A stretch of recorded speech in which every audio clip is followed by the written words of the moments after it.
In the historic year of 3 corresponding to 625 CE, the fateful valley of Mount Uhud in northern Medina became the staging ground for a monumental clash that would forever echo through Islamic history. Driven by a burning desire for absolute revenge after their humiliating defeat at the Battle of Badr a year earlier, the pagan Quraysh of Mecca meticulously assembled a formidable army of 3,000 battle-hardened soldiers, complete with 300 camels, 200 horses, and 700 protective coats of mail.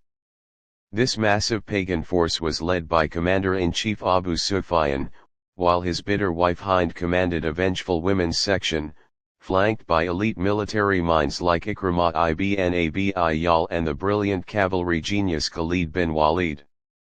To face this overwhelming threat, the Prophet Muhammad marched out from Medina with a vastly outnumbered Muslim army of only 700 men, establishing strategic defensive positions along the rugged slopes. Recognizing the critical vulnerability of his rear flank, the Prophet placed 50 elite archers under the strict command of Abdullah bin Jubayr on the high vantage point of Jabal al-Rumah, explicitly ordering them to hold their ground firmly under all circumstances, regardless of whether the army tasted victory or faced defeat. As the two forces collided in a fierce, chaotic struggle, the Muslim warriors pushed forward with incredible intensity, aggressively targeting and wiping out all 11 standard-bearers of the pagan army.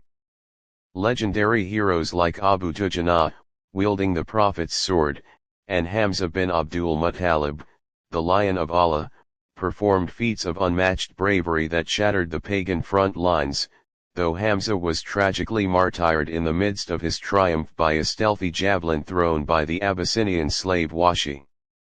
Despite this heartbreaking loss, the Muslim forces successfully broke the enemy's resolve, sending the terrified Quraysh soldiers and their accompanying women fleeing in absolute disarray. Believing the battle was fully won and victory secured, 40 of the rearguard archers catastrophically disobeyed their direct orders and deserted their vital stations on the hill to rush down and collect the scattered spoils of war.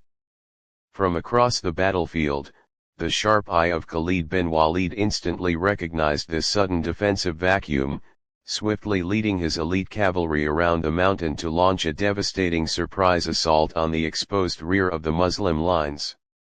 Caught completely off guard, the Muslim army was instantly plunged into overwhelming panic and structural disorder, leaving them vulnerable as the enemy fought their way directly to the Prophet, who was struck by a rock, suffered a chipped tooth, and was left bleeding from severe facial wounds. Morale plummeted to its lowest point when the standard-bearer Mus'ab bin Umair was killed, causing a false, terrifying rumor to spread that the Prophet himself had been slain.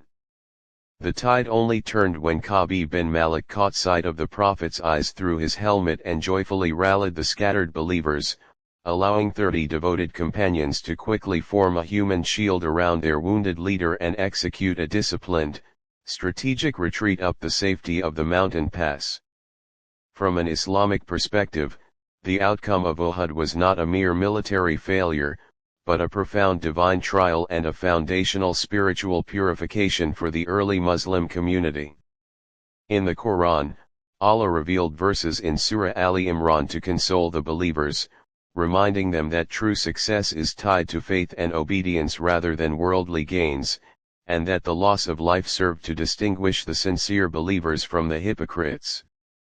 Ultimately, the catastrophe at Uhud stands as an eternal, divinely orchestrated lesson for the Ummah, illustrating that victory is a gift from Allah that requires absolute adherence to prophetic guidance, internal discipline, and a focus on the hereafter over the fleeting temptations of this material world.